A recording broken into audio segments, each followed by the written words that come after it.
of this thing. Hello, and welcome to the Porsche GT2 RS. Now, I have been dying to get my hands on one of these. I did actually drive this exact car last year, but it was a very short drive. It was in the very northern tip of Scotland, and in typical JWW fashion, you guessed it, it was absolutely pouring down. Anyway, I've got this car for 2 days, and that's where this video on this car is a little bit different from the other videos you may have seen surrounding the GT2 RS. I say this video is different because rather than a sort of bite-sized or focused review specifically on this car, while I am going to be sort of inadvertently reviewing it, the important thing is that this is an entire day with this car on a road trip surrounded by other supercars. It won't necessarily be a comparison, but it will be more of a sort of living with, an extended amount of time with this car rather than one intense short hit review, which from what I've seen online is a little bit different. And if you're into Porsches, you've probably seen quite a few reviews of not only the GT2 RS, but this car specifically. So instead, I'm going to take you on a road trip, immerse you in the surrounding antics which is about to unfold, because I'm joining Supercar Driver and their annual Anglesey pre-track day road trip. And yeah, we're going to get on it with some other folks in some other very cool cars, and as always, I'm going to take you guys along for the ride. So let's drop some cogs and make haste.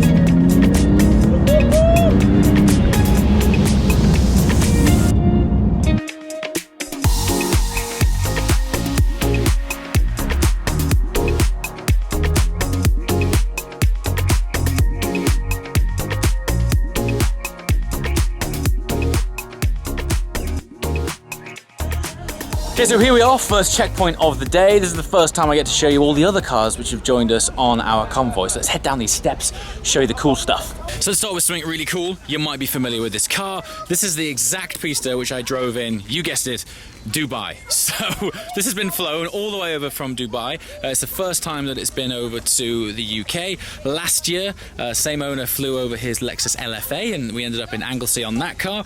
And then I recently drove it a few months ago over in Dubai. It's fascinating to see it here in such different circumstances. But I'll put a link below to that first drive, because all of the info and details and first driving impressions are available on a full video. But right now, let's walk through our crowd of cars, which seems to be dominated by Porsche. So this is the GT2 RS, which I'm in for the next few days. Just endless carbon. I mean, the contrasting carbon available on the GT2. This is actually quite interesting, having a Gen 2 GT3 and a GT2 RS parked next to each other, because you can see the options which on the 2RS come as standard in carbon. On the 3RS are matte black plastic.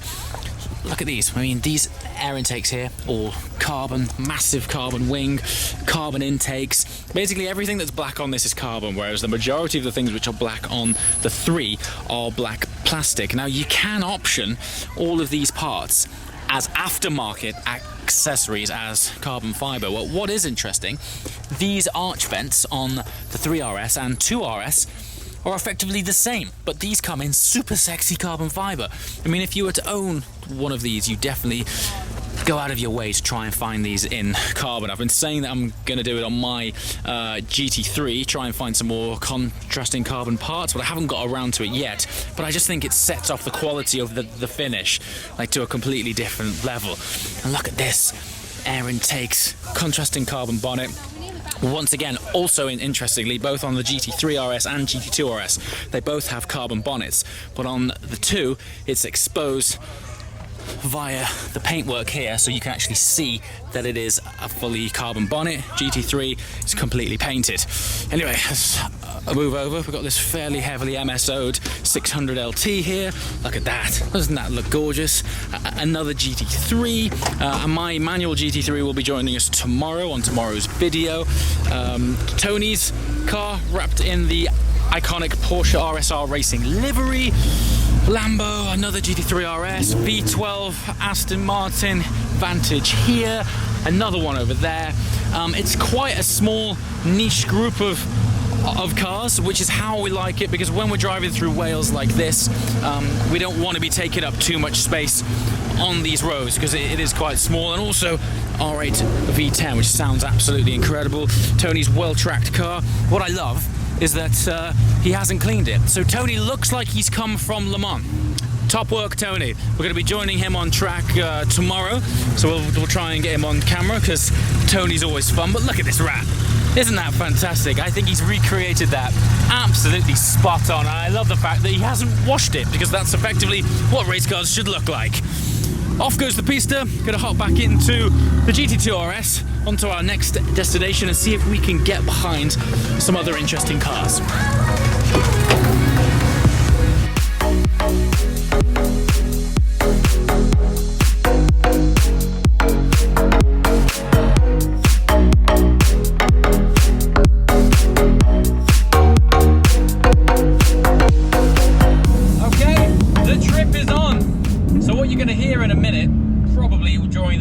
Talking is somebody talking on this like that, on this walkie-talkie right there.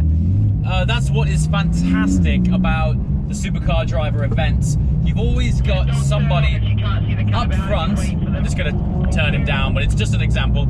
You've always got somebody up front from supercar driver with walkie-talkies telling you what's coming up, what's in front, what's ahead, any potential hazards in the road. Like back there was a log which had fallen off the trees and it was now in the middle of the road, so they just give you heads up, and importantly tell you if there's any traffic conditions. So what's really cool is when you're in a pack of cars like this, God, the torque of this thing is ridiculous. When you're in a pack of cars like this and you're on roads this tight, I mean, you would never be able to flow down here as fluidly on your own as you can do when you're with these guys, because they've done all of the route planning, all of the route checks, and then when you're all flowing, there's someone up front telling you what's what. Just makes the whole thing much safer, much smoother, and everyone can get a good rhythm going. Speaking of rhythm, let's just discuss this unbelievable car.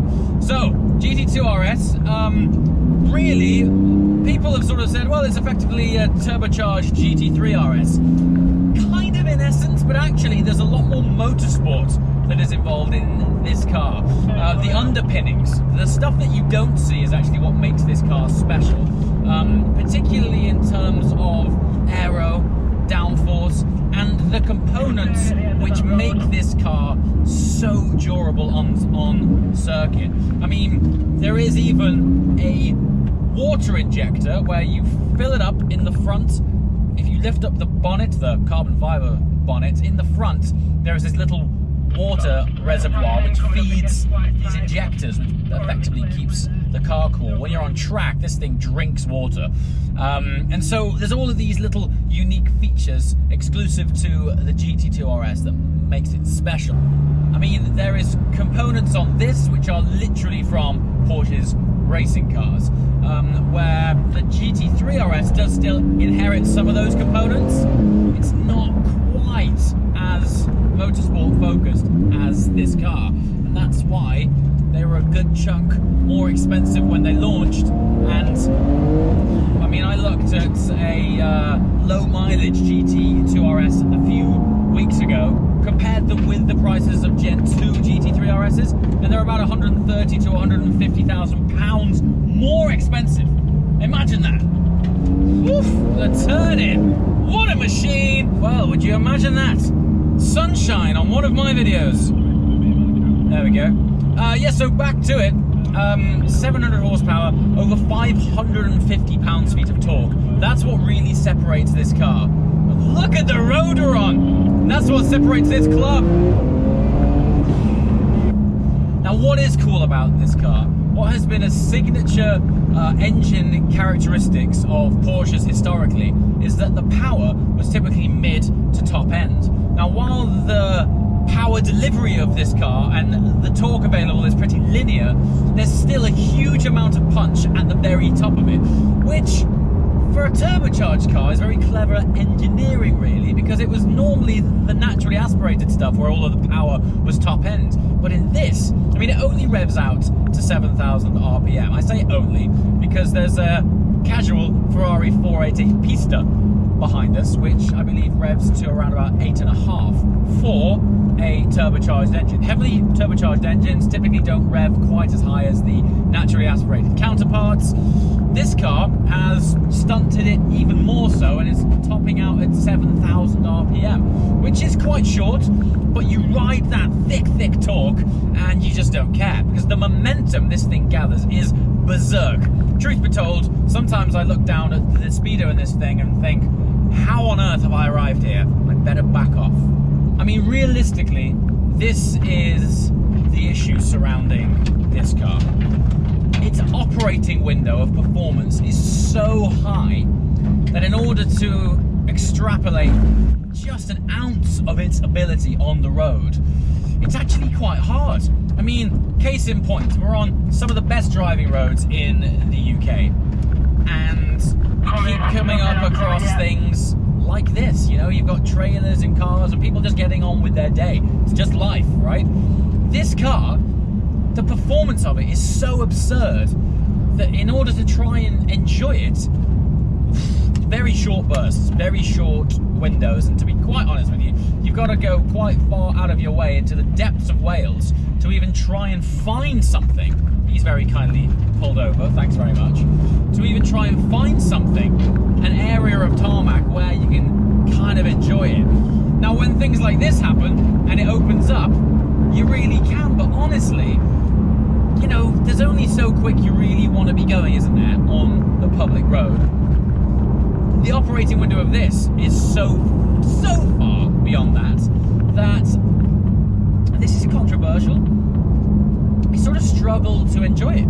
I know this is really weird because I'm having an immensely good time, but because the car is heavily turbocharged, it doesn't actually sound that great. And I think we do often forget the importance of sound when it comes to the emotional connection of a car. We'll read the stats and figures and realise that this is the fastest production car around the Nurburgring, and that's incredible. But that's where this thing belongs, on a circuit. That's how you can extrapolate all of that incredible race car DNA and really feel what this car is all about. I mean, look at the wing on the thing. Like, the downforce this thing requires in order to work, you can't find on the road.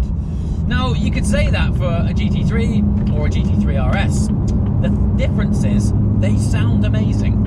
So when you're on roads like this, you sound like you're going really fast, but in actual fact, you don't have to go as fast as this thing in order to enjoy it. The operating windows of enjoyment, the bandwidths of smile gland interaction are lower and easily accessible, or more easily and more readily accessible in a GT3 or a GT3 RS. That's my initial feeling on this car.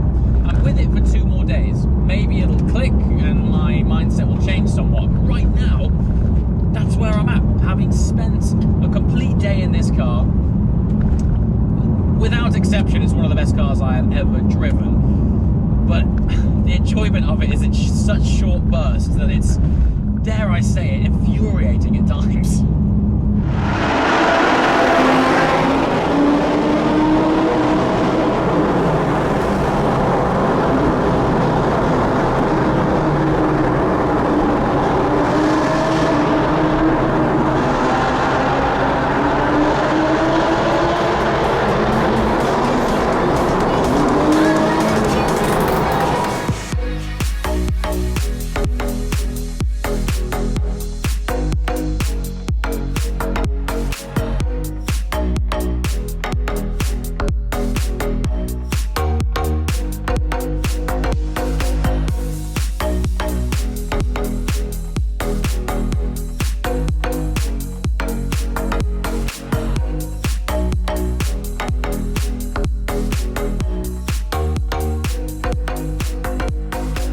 Okay, arrived at the hotel. As chance would have it, it's cleared up somewhat. I mean, we're still pretty overcast. View's incredible. Sam's arrived, and we've been joined by another GT2 RS, and would you believe it? Another pista. So we're going to call it a day. Be sure to tune in for tomorrow's video, because all of these cars are heading over to Anglesey for a pretty intense track day. If it's like this, I'll be happy. I'll take it overcast and sunny rather than what it was 5 minutes ago, which was positively apocalyptic. But I will also be reunited with my manual GT3, which is the first time that I'm taking it on track, and I will be shaking it down on Anglesey in preparation for the Nurburgring. As always, guys, thanks so much for watching. I shall see you next time. Ciao!